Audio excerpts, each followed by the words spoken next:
नैनं छिन्दन्ति शस्त्राणि नैनं दहति पावका न चैनं क्लेहयन्त्यापो न शोषयति मारुतः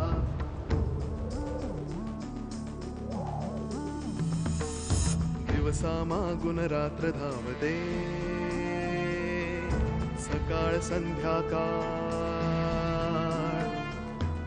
सूत्रधार जो या साऱ्याचा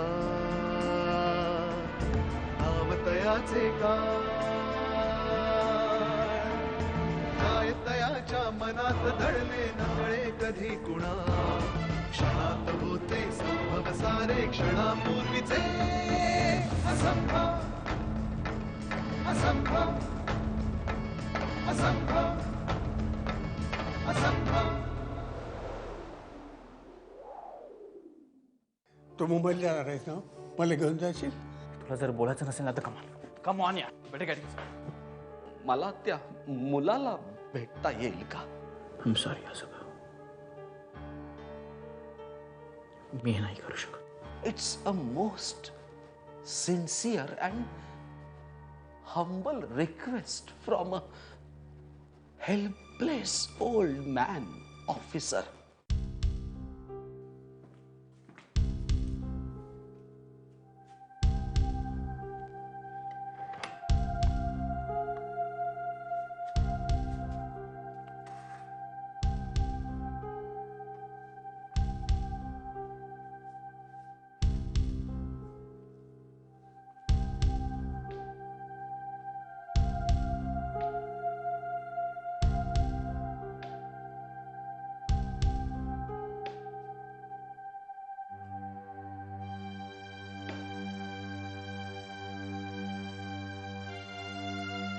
इथे आल्यापासून एक शब्द बोलला नाही.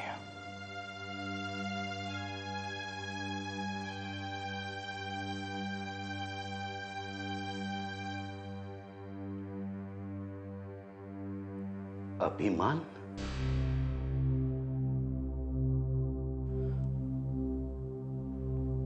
तू जे काही केलंस त्याबद्दल तुला शिक्षाही व्हायलाच हवी असं जगाचा न्याय सांगतो. काही अंशी तो मलाही मान्य आहे.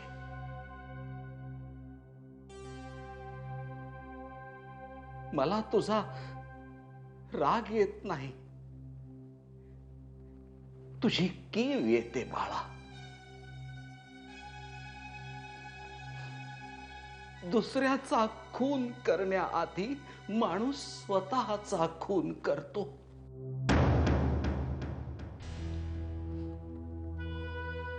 पण त्यानंतर त्याच्या वाट्याला येणारं जीवन अधिक भयावह असतं.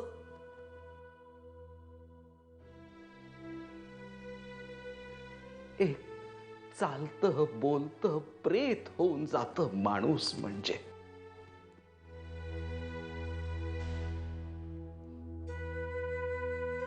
चार चौघात वावरताना चेहऱ्यावर हसू येतही असेल कदाचित, पण आरशात स्वतःच प्रतिबिंब पाहताना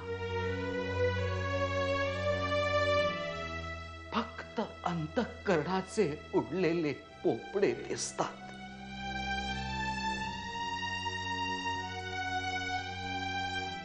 तुझंही असंच काहीस झालं असेल म्हणून मला तुझी कीव येते बाळा.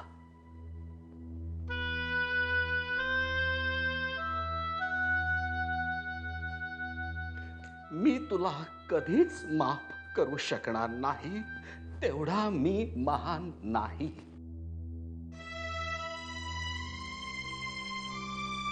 पण माझ्या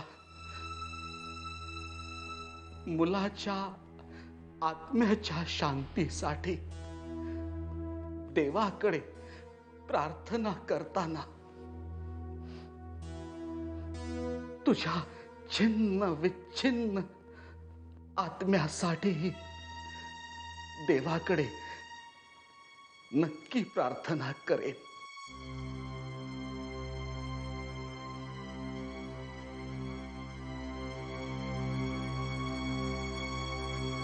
येतो.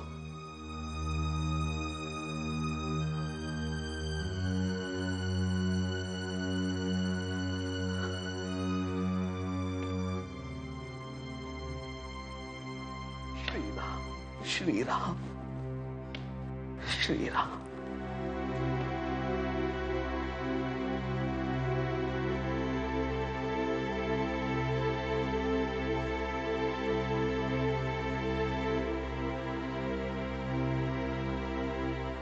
बाळ काका इतके दिवस त्याच्या टचमध्ये होता. मी म्हणलं ना तुला प्रिया, इन्स्पेक्टर विक्रांत भोसले स्वस्थ बसलेला नाहीये. Is trying something. फायदा काय? सुलेखाला जेव्हा पकडलं होतं एक तेव्हा मिनिट. सुलेखा गुन्हेगार आहे की नाही हे मला माहिती नाही. हां, आता तिच्या अवतीभोवती काही मिस्ट्रीज तयार झाल्या आहेत. पण तू मला एक सांग की जर अल्टिमेटली तिला सोडायचंच असतं तर त्यांनी ते सगळं इन्व्हेस्टिगेशन वगैरे तरी कशाला केलं असतं? म्हणजे तुला काय म्हणायचंय, ते सगळं खोटं होतं? असं म्हणायला मी काय मूर्ख आहे का स्वप्नी? मला तो जेन्युइन वाटायचा म्हणून तर माझी त्याच्याशी मैत्री झाली हे घरच्यांना कळलं तर ते मला फाडून खातील हे माहीत असून सुद्धा मी. मला असं वाटतं खूप मोठ्या प्रेशर खाली येऊन त्यांनी सुलेखाला सोडलं असेल. आणि आपला जो मित्र आहे त्यांनी असं दुबळं पडावं हे तुला आवडलेलं नाही म्हणून तू. ते सगळं ठीक आहे, पण मग नंतर त्यांनी तो प्रेमाभिमाचा चॅप्टर सुरू केला आणि that put me of. Priya, पण तू तुझ्यावर प्रेम करतो हा त्याचा गुन्हा आहे का? स्वप्नील प्लीज, आपण हा विषय बंद करूया का?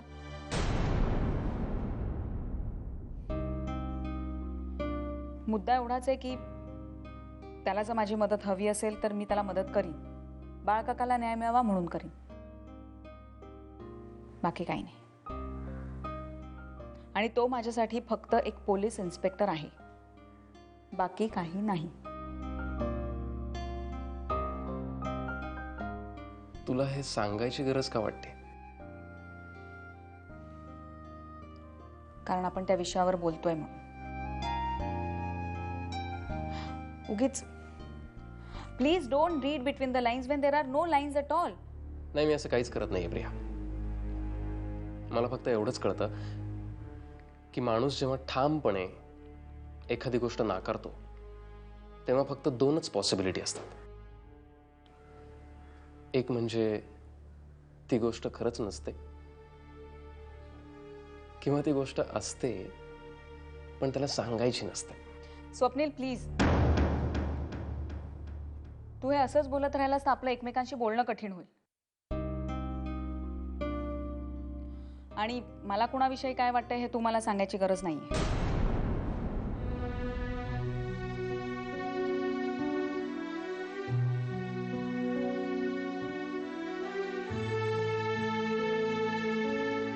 सॉरी. आपण नको बोलूया का एकमेकांशी थोडे दिवस? कारण आपण पुन्हा पुन्हा त्याच विषयावर येतो आणि आता या गोष्टीचा विचार करायचा सुद्धा मला कंटाळा आला.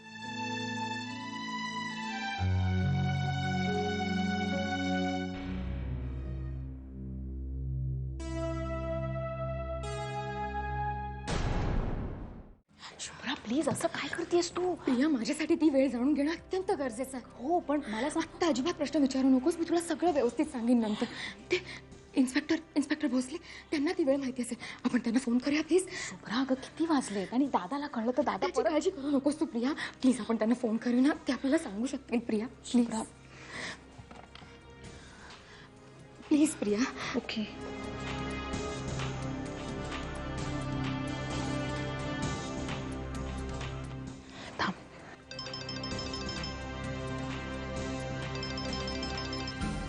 हॅलो, इन्स्पेक्टर भोसले, प्रिया बोलते.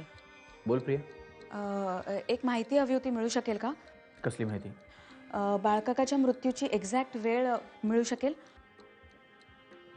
ही माहिती तुला का हवी प्रिया? हे बघा इन्स्पेक्टर, इन्स्पेक्टर भोसले, ती माहिती मला हवी आहे. कोण बोलतंय? मी शुभ्रा शास्त्री बोलतेय. मिसेस शास्त्री, अशी एक्झॅक्ट वेळ सांगू शकणार नाही मी, पण पोस्टमॉर्टमच्या रिपोर्टप्रमाणे त्यांचा मृत्यू 3 आणि 3:30च्या दरम्यान झाला आहे. बरं, ठीक आहे. एक्सक्यूज मी, तुम्हाला ही माहिती का हवी मिसेस शास्त्री? नाही, काही नाही. तुम्हाला त्रास दिल्याबद्दल माफ करा. एक मिनिट मिसेस शास्त्री. हां? आता तुम्ही विचारता आहात म्हणून मी सांगतो तुम्हाला. म्हणजे ही त्यांच्या मृत्यूची एक्झॅक्ट वेळ आहे की नाही मला माहीत नाही, पण मिस्टर शास्त्रींचा जेव्हा खून झाला तर कदाचित काहीतरी झटापट झाली असावी आणि तेव्हा त्यांचं रिस्टवॉच तुटून खालती पडलं असावं. त्या घड्याळातली वेळ 3:06 अशी आहे.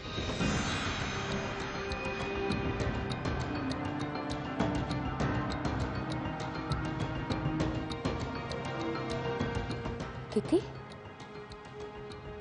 3:06.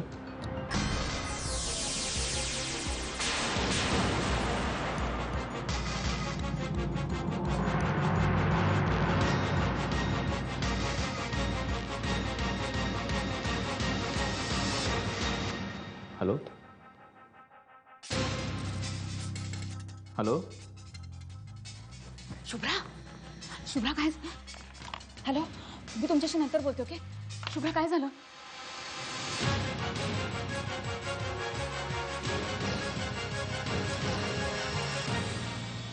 शुभ्रा, 3:06:09.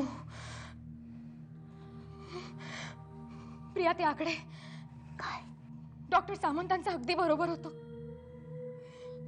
त्या आकड्यांचा संबंध बाळकाकांच्या मृत्यूशी होता. प्रिया. शुभ्रा, काय सांगतेस काय तू? आहे पण मला सांग, 9चा काय संबंध याच्यात? अगं, तारीख. पण बाळकाकाचा मृत्यू तर 8 तारखेच्या रात्री. 8 तारखेच्या रात्री नाही, 9 तारखेच्या पहाटे 3:06. 9 तारखेला 3:06:09.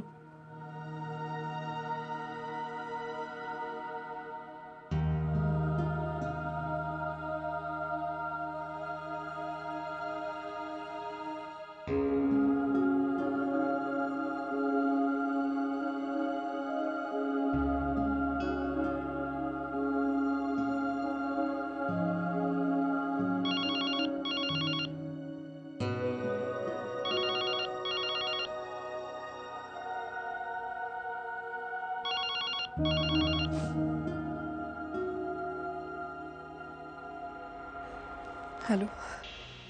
हॅलो, यशवंतराव सरंजामे बोलतोय. पूनमताई, हे बघा, हे जे काही झालंय त्यानंतर मी कुठल्या तोंडानं तुमच्या समोर येऊ असं झालंय मला. सुलेखा कुठे आहे? अहो, तेच मला विचारायचं होतं तुम्हाला. त्याच काळजीत आहे मी. ही पोरगी गेली कुठे? तुम्हीच लपवलीत तिला. कुठे आहे ती? अहो, काहीतरीच काय बोलताय पूनमताई. मी सुद्धा त्याच काळजीत आहे आणि एवढं मोठं ओझं माझ्या मनावर असताना तुम्ही. तुमच्या मुलाला विचारा, त्यांनीच खून केलाय माझ्या नवऱ्याचा. आता तिचंही काहीतरी बरं वाईट केलं असेल. हे बघा पूनमताई, असं काहीही झालेलं नाहीये. उलट मी माझी सगळी माणसं तिला शोधण्यासाठी लावलीत ना. अहो, ती सापडणं माझ्यासाठी सुद्धा किती महत्वाचं आहे तुम्हाला माहिती आहे का? हे पहा मिस्टर सरंजामे, उद्यापर्यंत माझी बहीण सापडली नाही ना,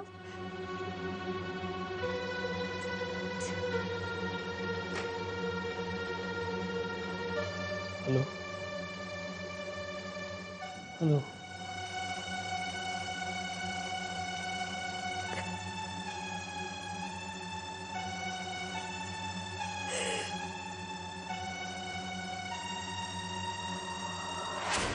मी तुम्हाला म्हटलं होतं ना, त्या आकड्यांचा संकेत नक्कीच शुभ नाही.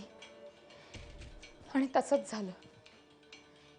बाळकाकांच्या मृत्यूची तारीख, मृत्यूची वेळ, हाच अर्थ होता त्या आकड्यांचा. तो एक केवळ योगायोग असू शकतो. निखिलच्या मृत्यूच्या आधी मला त्याचा अपघात स्वप्नात दिसला होता. तेव्हा सुद्धा प्रत्यक्षात मी निखिलला पाहू शकले नव्हते. याला सुद्धा तुम्ही योगायोगच म्हणाल?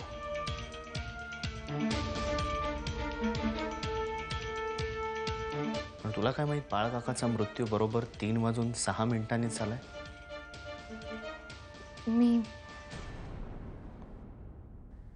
मी इन्स्पेक्टर भोसलेंना विचारून खात्री करून घेतली. त्या माणसाला फोन केला होतास? मी नव्हता केला, प्रियानं केला होता. पण मीच सांगितलं होतं तिला. अच्छा, म्हणजे अजून प्रिया त्या माणसाच्या कॉन्टॅक्टमध्ये आहे. तर आदिनाथ, आता तुम्ही उगीच भलता अर्थ लावू नका.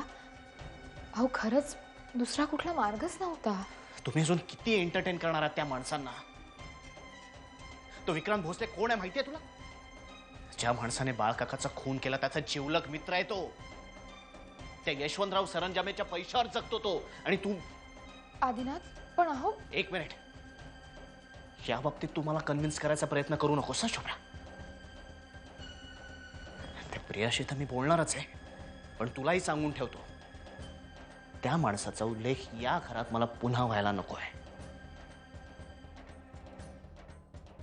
तो जर या केसचा इन्चार्ज असेल ना, तर अभिमान विरुद्धचे सगळे पुरावे त्यांनी नष्ट करायला सुरुवातही केली असेल.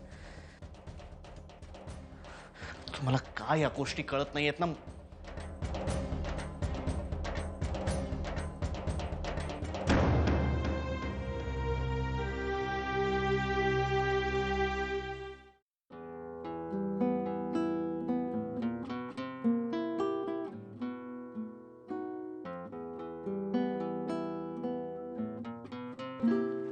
आधी तू आज मीटिंगला आला नसतास तरी चाललं असतं. I would have handheld it.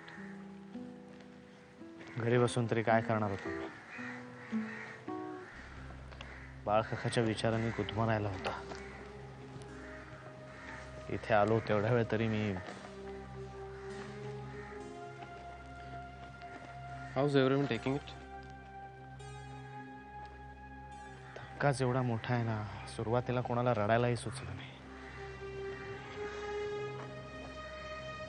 आता हळूहळू जाणवत आहे आपण काय गमावलंय ते. पूनम काकूला काय वाटलं असेल याचा विचारही नाही करू शकत. एका वर्षात निखिल आणि बाळकाका, आणि आता हे सुलेखाचा. सुलेखाचं काय? Sulekha is missing. What? Yes. I don't know what to make out of it. त्या अभिमान सरंजामेने जर तिला. अरे पण त्याला तर अटक झाली ना? रेड हँडेड पकडलाय त्याला. मला नाही वाटत तो फार काळ कस्टडीत राहील. सगळे पुरावे जर त्याच्या विरोधात असतील तर त्याला शिक्षा होणारच.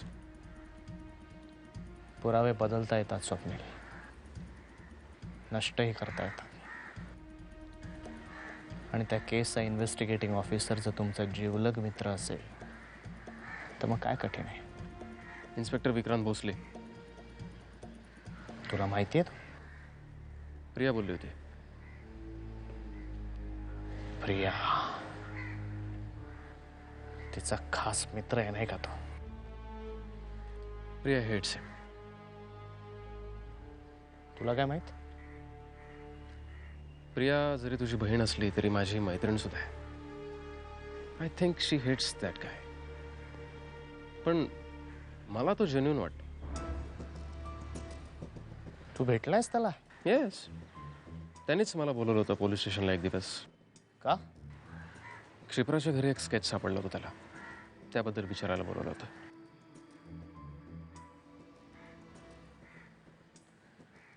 मला ना त्या माणसाचं इंटेन्शनच कळत नाही. कधी आमच्या कुटुंबात काही प्रॉब्लेम झाला ना तरी हा इन्व्हॉल्व होतोच का? कारण कारण कोइन्सिडन्स. नाही, अशा कोइन्सिडन्सवर माझा विश्वास नाही. स्वप्नील, यावेळी जर अभिमान सरंजामी सुटला ना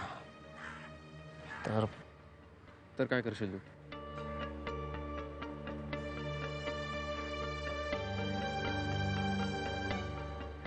दुसऱ्याचा जीव घेण्याची रानटी प्रवृत्ती आपल्यात नाही ना, याचं दुःख होतं कधी कधी.